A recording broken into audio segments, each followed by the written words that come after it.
Have you ever been in the middle of a sentence and just frozen? Wondering, should I say I have done or I have been doing? It's such a tiny change, but it makes a huge difference. Well, don't worry. By the end of this quick explainer, you're going to know exactly which one to pick every single time. Let's get into it. So let's look at a classic example. I have lived here for 10 years. Or, I have been living here for 10 years. Which one's right? Well, here's a little secret for you. They can both be correct. But they each paint a slightly different picture. And understanding that difference, well, that's the whole game. So let's start with piece number 1 of this puzzle. Okay, first up we have the present perfect tense. Now, if you only remember one thing about this tense, I want it to be this word, result. It's all about the final outcome of an action, the completion, the finish line. Now, how do we build it? It's pretty simple, actually. You just take have or has and add the past participle. Words like finished, eaten, or seen.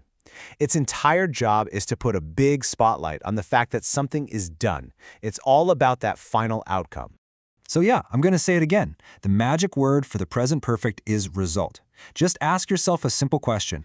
Am I talking about a finished action? Is there a clear outcome here? If you're nodding your head yes, then you're on exactly the right track.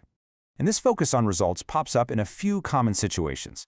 We use it to talk about the result of our life experiences, right? Or for finished actions where the result still matters now. We also use it to talk about the result of a change, or even to count up our achievements within a certain time, like today or this week. For example, think about saying, I have finished my homework. What are you really saying? You're not talking about how long it took or how hard it was. Nope. You're focusing on the beautiful result. The homework is done. You are free.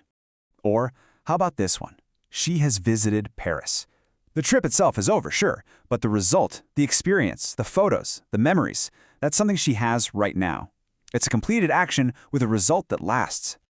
All right, let's switch gears and look at the other side of the coin, the present perfect continuous. Now, if our last tense was all about the result, this one is all about the journey, the activity itself while it's happening. And the way we build this tense gives us a huge clue. It's have or has plus been, and then a verb with that ing at the end. That ing is your signal. Whenever you see it, you know we're talking about an activity that's been going on for a while. And here it is, our second magic word. If the present perfect is all about the result, the present perfect continuous is all about duration. How long? That's the main question this tense loves to answer. You'll see this tense used in two main ways. First, for an action that kicked off in the past and is probably still happening right now. And second, and this one is super useful, for an action that just finished, but you can still see the evidence all over the place. So imagine you say, I have been studying for 3 hours. Honestly, nobody's asking if you're finished. The whole point of that sentence is to emphasize the duration, those 3 long hours you've put in. You're talking about the process, not the final result. And here's that visible effect I was talking about. Imagine you see your friends. They're sweating and out of breath. You'd say, they have been running. You're not focused on whether they finished a race. You're focused on the recent activity that explains why they look so tired right now. Okay, now for the fun part. Let's put these two tenses right next to each other. I promise this is where you're going to have that aha moment and everything is just going to click. Okay, I want you to listen really carefully to these two sentences. They sound so much alike. First, I have cleaned the room. Got it? And second, I have been cleaning the room. So what's the difference? What's the change in feeling between those two? Here's the breakdown. When you say, I have cleaned the room, you are all about the result. The job's done, the room is sparkling, mission accomplished. But when you say, I have been cleaning the room, you're talking about the duration. You're basically saying, whew, I'm tired from all this work, and hey, maybe the room isn't even cleaned yet. See, it's a totally different meaning, right? All right, theory is great, but you know what they say? Practice makes perfect, so let's test your new skills. I'm going to give you a sentence with a blank. All you have to do is decide, are we talking about the result or the duration? Let's do this. Okay, here's the first scenario. You see your friend, and their eyes are all red. You want to ask them what's going on. So you say, wow, your eyes are red. You cry. Which tense fits here? Think about it. You're seeing the evidence right now. And the answer is, have you been crying?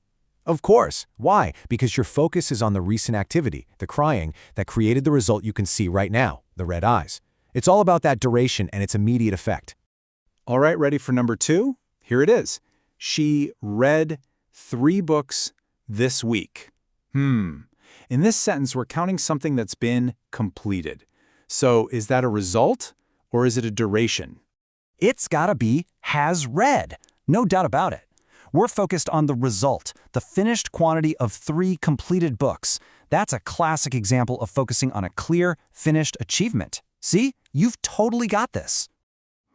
Okay, let's wrap this all up and make sure it sticks in your brain forever.